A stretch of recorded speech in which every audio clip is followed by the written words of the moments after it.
Salve, salve, amigos e alunos do NEAF, tudo bem com vocês? Começando mais um Top Atualidades, não é como eu sempre gosto de lembrar. Estou aqui hoje para dar aquele toquezinho para você do que aconteceu de principal a semana passada. E antes de iniciar o Top Atualidades, eu preciso pedir desculpa para você que me assistiu a semana passada, porque eu dei uma escorregada legal aqui na casca da banana. Isso, casca da banana. Por quê? Porque eu disse que o escritor colombiano, né, Gabriel García Márquez, que faleceu, era, ou é ainda, né, o Prêmio Nobel da Paz. Pois é, não é Prêmio Nobel da Paz, coisa nenhuma. O Gabriel García Márquez foi e é ainda Prêmio Nobel de Literatura. Então eu peço desculpas para você que me assistiu a semana passada por esse ou por esta escorregada. E vamos pro top.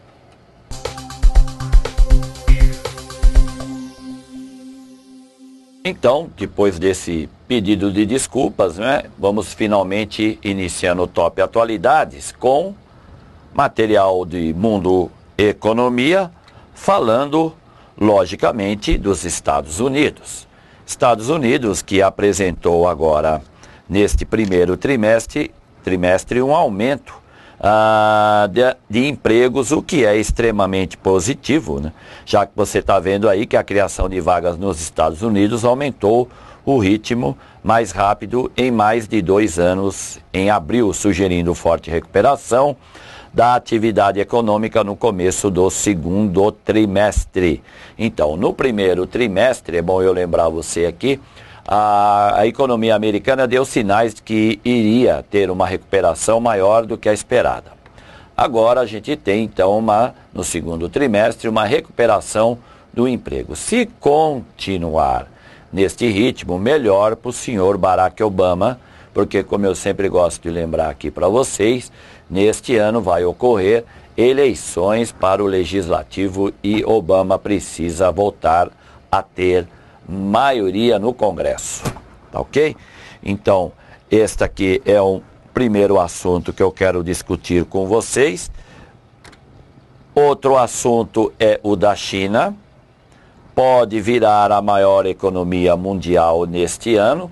E antes de falar melhor sobre a economia chinesa, é sempre bom lembrar você, viu, candidato? Mesmo que a China venha a ser, como indica tudo, né? Tudo tem indicado que a China será a maior economia do planeta. Ela está longe, muito longe ainda de ter o padrão de vida ou índice de desenvolvimento dos Estados Unidos, que cairá para segundo lugar. Então, uma coisa é o produto interno bruto da China, que está para se tornar o maior do mundo, possivelmente o ano que vem. Outra é distribuir essa renda ou dar um padrão de vida ao seu cidadão, né, o chinês no caso, lógico, igual ou até melhor que o dos Estados Unidos. Não, isso ainda vai demorar muito tempo. Então nós temos aí que, né, os Estados Unidos estão à beira de perder sua posição como maior economia do mundo e devem ser superados pela China neste ano, mais cedo do que em geral se esperava.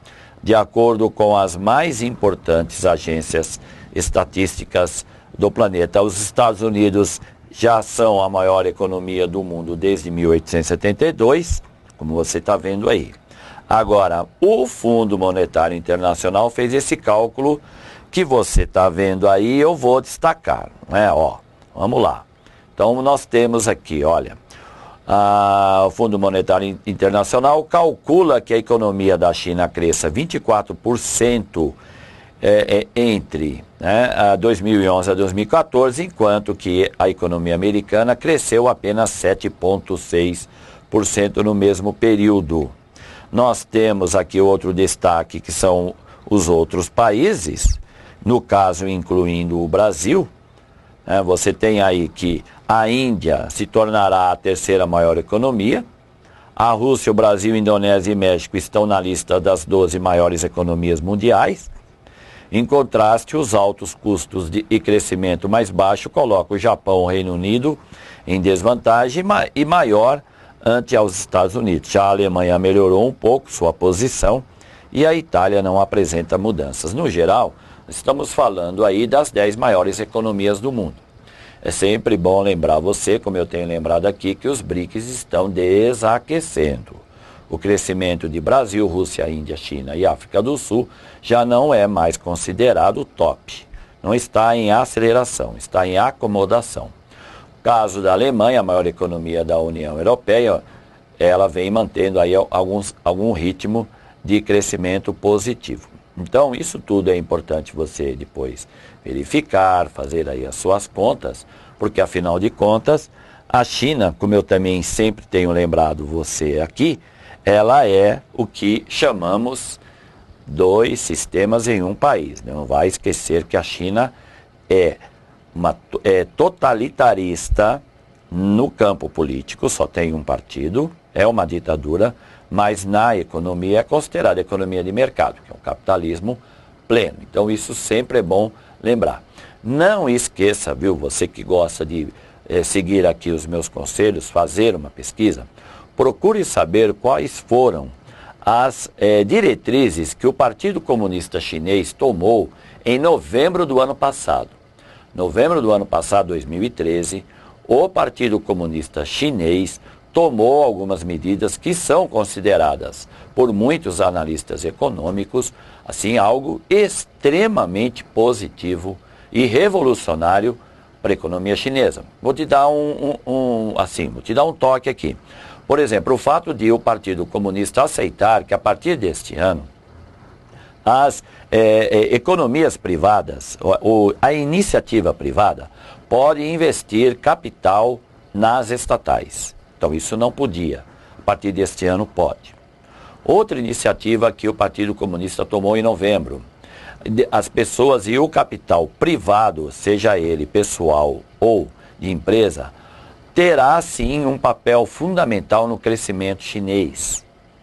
Outra medida, o Partido Comunista libera um investimento de capital privado no país, ou seja, está havendo aí uma abertura do mercado chinês para investimento estrangeiro. Então, são medidas tomadas em novembro do ano passado que vai ter reflexos este ano e o ano que vem e assim por diante. Então, isso também ajuda a fazer com que a economia chinesa tenha apresentado crescimentos acima de 7%. Tá ok?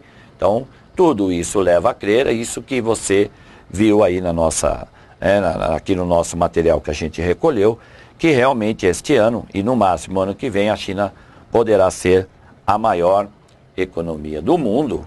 E é lógico, não é demais lembrar que isso está longe ainda de ser índice de desenvolvimento humano como tem os Estados Unidos, tá bom?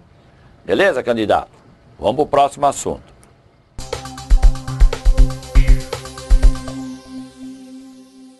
Nosso próximo assunto, eu que acabei de falar sobre a China, traz de novo o país aqui na discussão, né? Mundo política.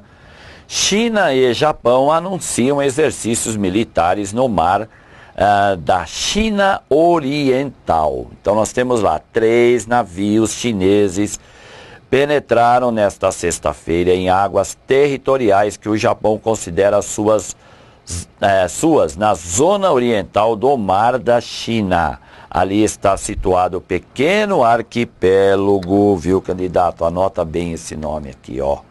Senkaku. É assim que é chamado pelos japoneses, tá? E pelos chineses é chamado de Diaoyu, ok? Então são alguns arquipélagos, são pequenas ilhas que China e Japão estão quase disputando a tapa.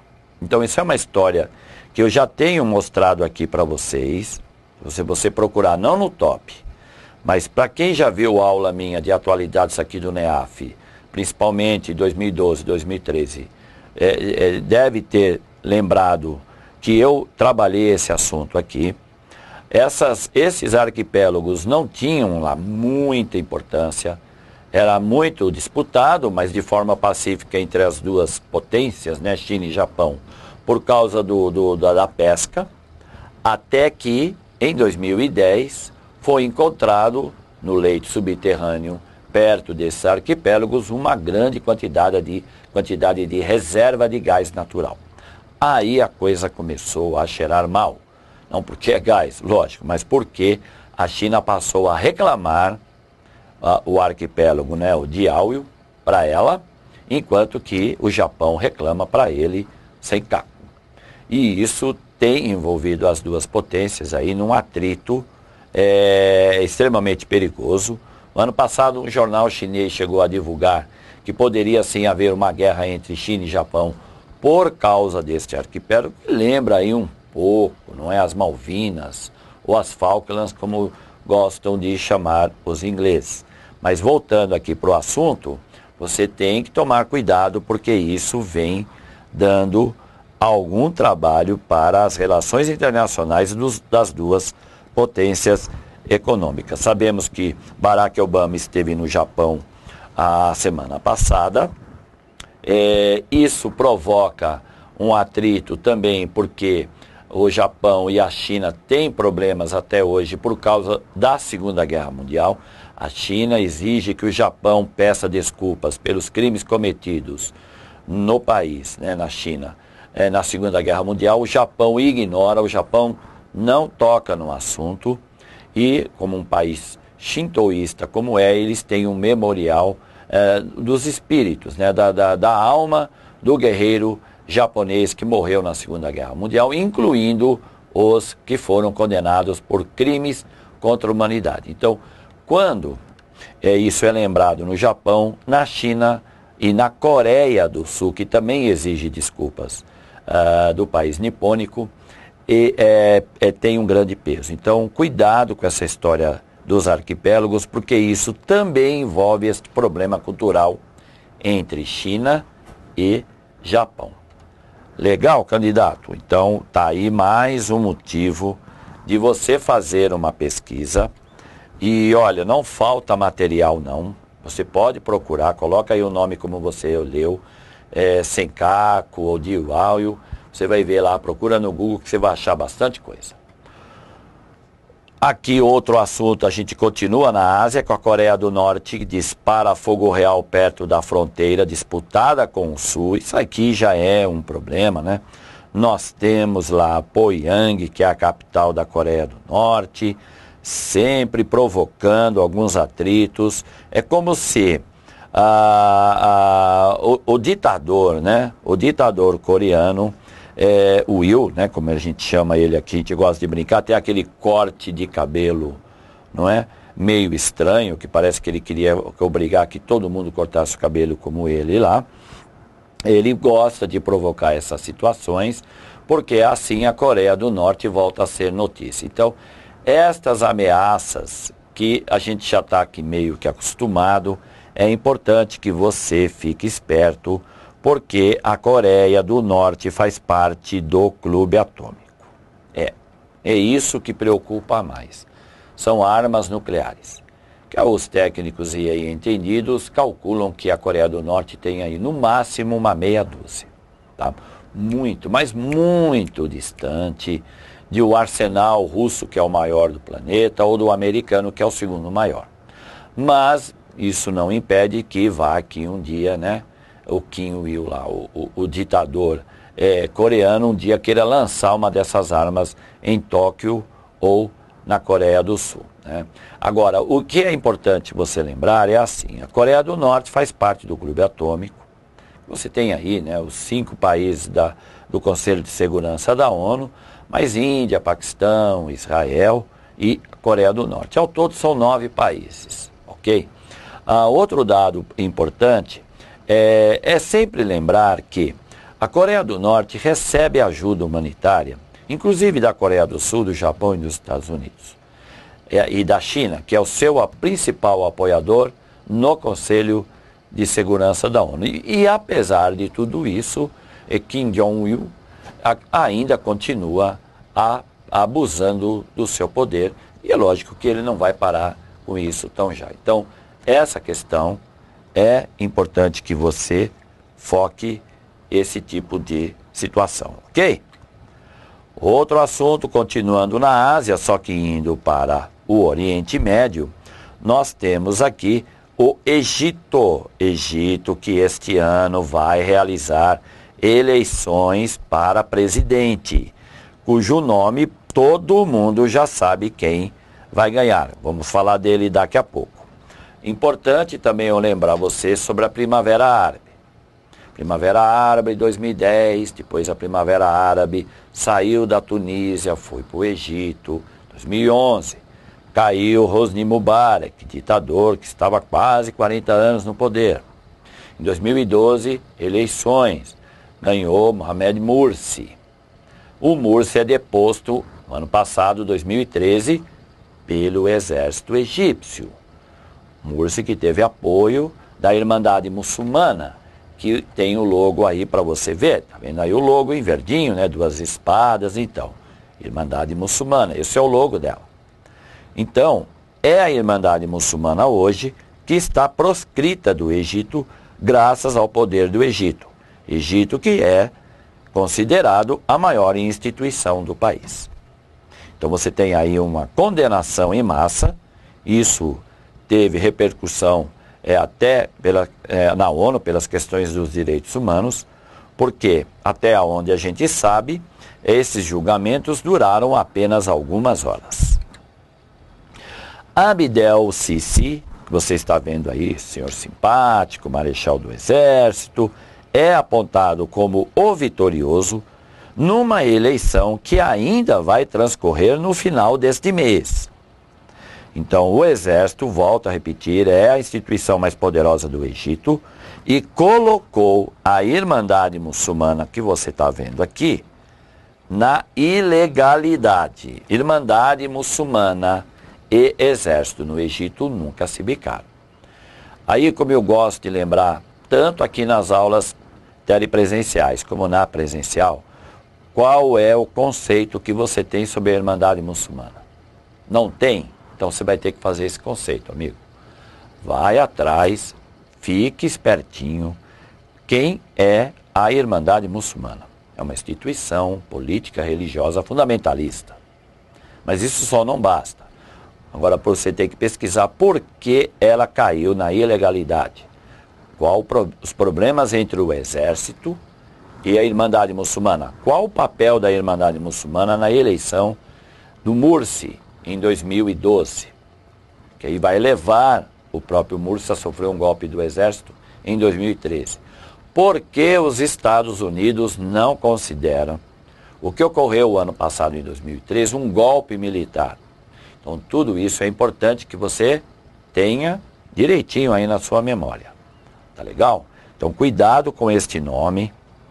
Abdel Sisi, esse é o provável, que é um general, né? É o provável vencedor das eleições este ano. Tá ok? Aí eu estou deixando aqui para você, né? Praticamente o Egito está enterrando sua frágil democracia. O tribunal que condenou os membros da Irmandade nem mesmo ouviu testemunha. Durou alguns minutos e demonstra ser totalmente arbitrário. Tamanha repressão institucional não se aplica somente à Irmandade Muçulmana, que representa boa parte da população egípcia e foi banida da vida política. Também grupos com agenda liberal são alvo da intimidação promovida pelo governo interino do país, que são os militares. Então, outro dia mesmo um aluno na sala perguntou para mim, então afinal quem é que governa o Egito hoje? Você tem ali então uma junta militar. Até que agora, no final deste mês de maio, vai ser sim finalmente realizada outra eleição com um candidato já praticamente vencendo, que é o general Sisi. Outro detalhe que eu estou deixando aqui para você é o fato de Obama não ter considerado um golpe, mas estar preocupado com o que Vladimir Putin faz na Crimeia.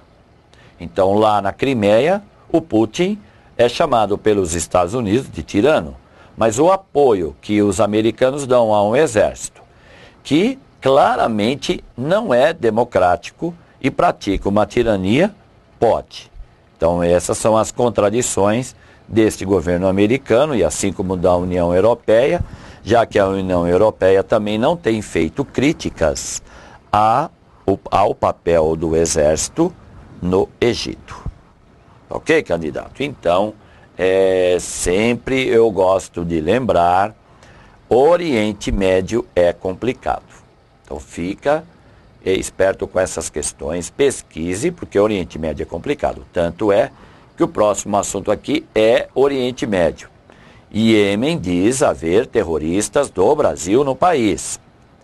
O presidente do Iêmen, Abdul Mansur, tá vendo aí o Abdul Mansur, disse ontem, isso foi a semana passada, lógico que você sabe disso, que há brasileiros entre os terroristas. A Al-Qaeda, às vezes o candidato acha que porque Osama Bin Laden foi morto em 2012 e que a Al-Qaeda não tem mais poder algum, cuidado.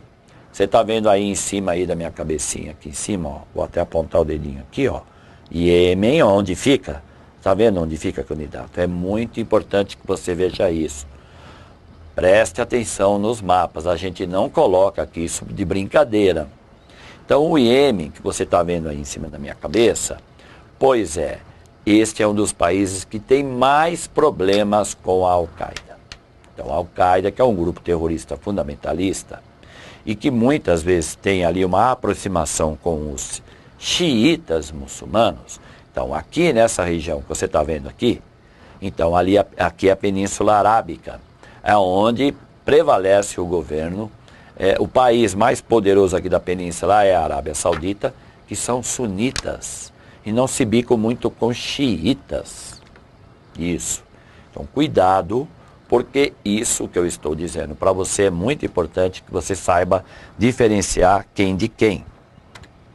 Outro detalhe são que os analistas veem as declarações do presidente como uma guerra de propaganda contra a Al-Qaeda, que se aproveita da insatisfação com o seu governo para arregimentar terroristas no país.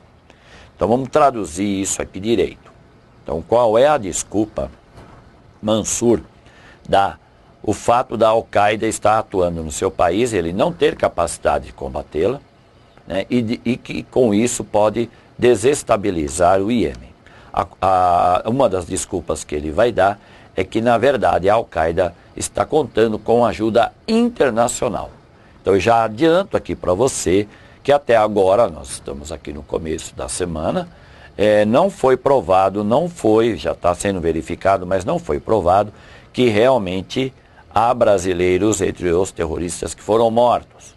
O que, na verdade, pode ter acontecido são que passaportes brasileiros foram comprados no câmbio negro, foram parar na mão desses homens. Então isso é o máximo que a gente pode aceitar, ok? Nós temos aqui que é uma das hipóteses para a suposta presença de brasileiros em células da Al-Qaeda no Iêmen é a de que terroristas tenham usado passaporte adulterado, como diz aí o chanceler brasileiro Luiz Alberto Figueiredo. Então, com isso, a gente termina essa parte aqui de política internacional. Lembrando, de novo, candidato, toma cuidado quando esses assuntos trazem à baila notícias do Oriente Médio. Vamos para o próximo assunto.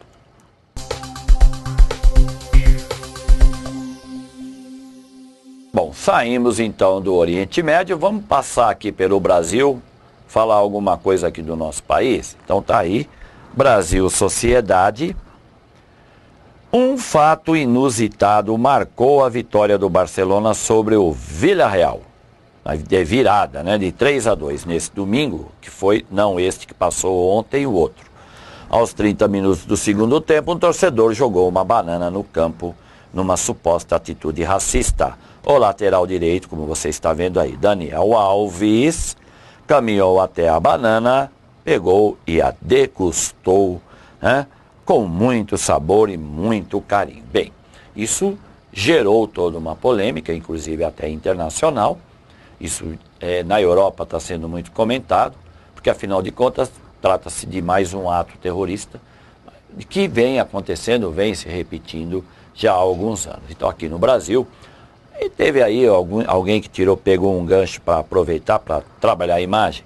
Agora é lógico que Neymar, que foi quem começou a propaganda, né?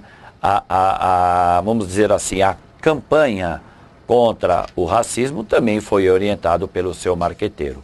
Porque afinal de contas tudo isso tem a ver com a imagem de muitas pessoas. Então, você tem até o lançamento aí de uma camiseta, né, da marca ali, que pertence a Luciano Huck, a campanha do Neymar, lançada após, aquela coisa toda, envolvimento da Ludoca, tudo bem. O que eu acho legal você tomar cuidado, é isso que eu estou colocando aqui para você como importante, ó.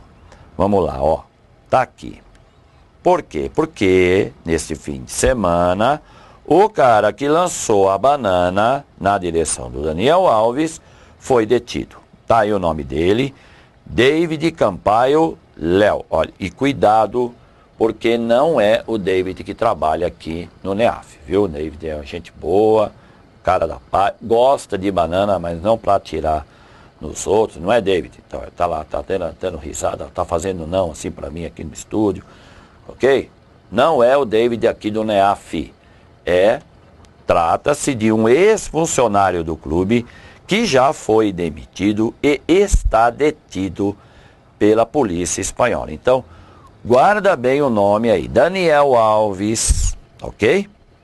Que foi o jogador para quem atiraram a banana, Neymar, orientado pelo seu marqueteiro que começou a campanha, e o torcedor e ex-funcionário David Campaio Léo, que agora está detido e eu acho que não vai atirar banana em ninguém tão já. Legal, candidato? Obesidade no Brasil parou de crescer, diz Ministério. Então tá aí uma notícia boa, porque afinal de contas a obesidade cresce no mundo inteiro, principalmente em países desenvolvidos. Nos Estados Unidos já é considerado uma epidemia, principalmente entre jovens, cujo número de obesos ultrapassa 65%. A gente sabe que a obesidade, ela acarreta problemas de saúde lá na frente, hipertensão, problema de coração, risco de derrame cerebral, mal de Alzheimer, além de que uma pessoa obesa, o mercado de trabalho não valoriza tanto assim, entende que ela não é tão produtiva, é uma pessoa propensa a ter problemas de saúde. É sempre bom lembrar você, candidato, que o que mais mata hoje no Brasil são os problemas de coração. A violência é alta, mas não é a primeira causa de morte. Então, a primeira causa de morte são problemas do coração, principalmente acarretados por obesidade e colesterol alto. Então, essa é uma boa notícia. Nós temos aí, depois de 8 anos de ascensão, a obesidade no Brasil pela primeira vez parou de crescer. Os dados fazem parte da pesquisa de vigilância de fatores de risco e proteção para doenças crônicas por inquérito telefônico, a Vigitel, apresentada hoje, né, foi dia 30, pelo Ministério da Saúde. Apesar da estabilização do índice, o estudo aponta que 50,8% dos brasileiros estão acima do peso ideal, né? E 17,5% são obesos. Então, toma cuidado com esses números, viu, candidato? Ó, 17,5% são obesos, 50,8% acima do peso. Então, toma cuidado com esses números. Os dados mostram que a proporção de obesos entre homens e mulheres é a mesma, 17,5%. Já em relação ao excesso de peso, os homens acumulam percentuais mais expressivos, 54,7% contra 47,4%. E nunca é demais lembrar também, candidato, que por que homem morre mais que mulheres no Brasil? Além da causa da violência ser o fator número 1, principalmente entre jovens, os homens têm uma resistência a cuidar melhor da saúde e ir fazer exames preventivos. Então isso também colabora para a maior mortalidade de homens do que de mulheres. Tá bom? Próximo assunto.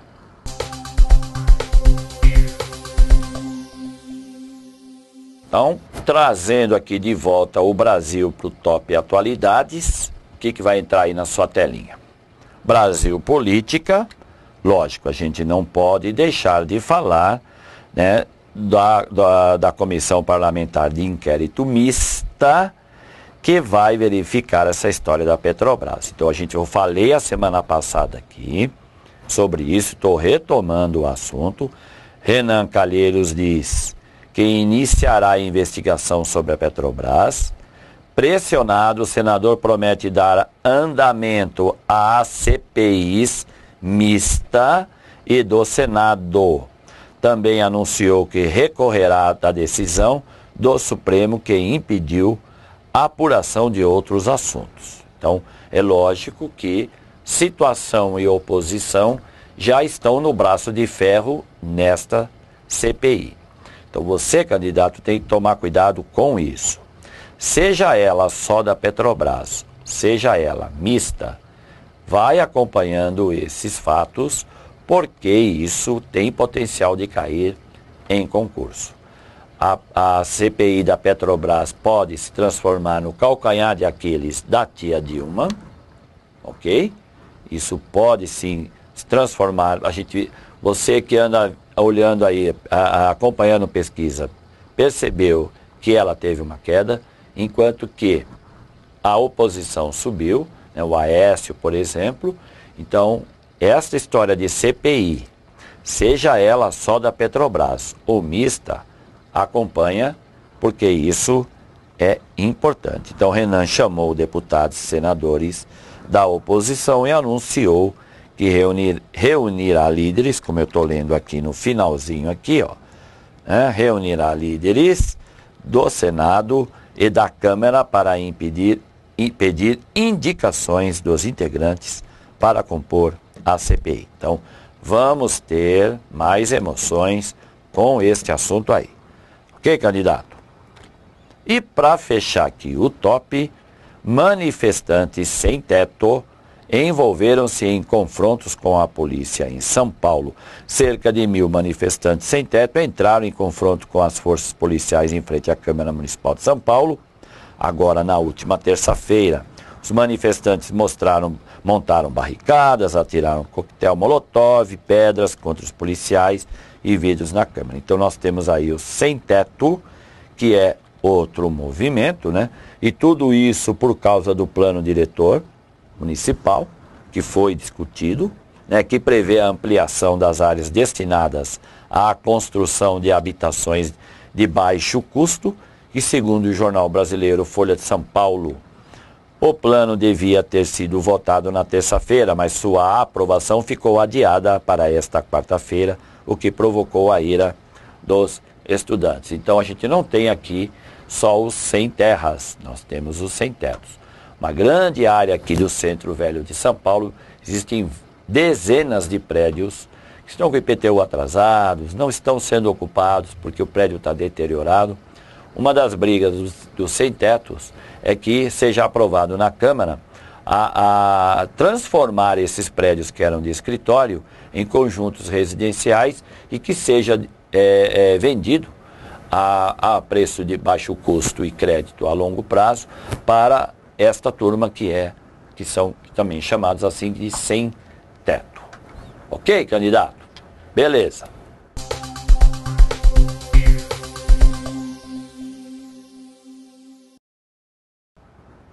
Bem, candidato, então você, amigo e aluno aqui do NEAF, espero ter mostrado aqui para você, né, os toques mais inteligentes aqui, mais legaisinhos, mais bonitinhos e tal, mas tirando aí a brincadeira, de 29 de abril a 5 de maio, este então foi o top que eu abordei aqui com você, esperando que ele seja útil como sempre, tá bom? Um abraço, obrigado pela atenção e a gente se vê a semana que vem. Até mais!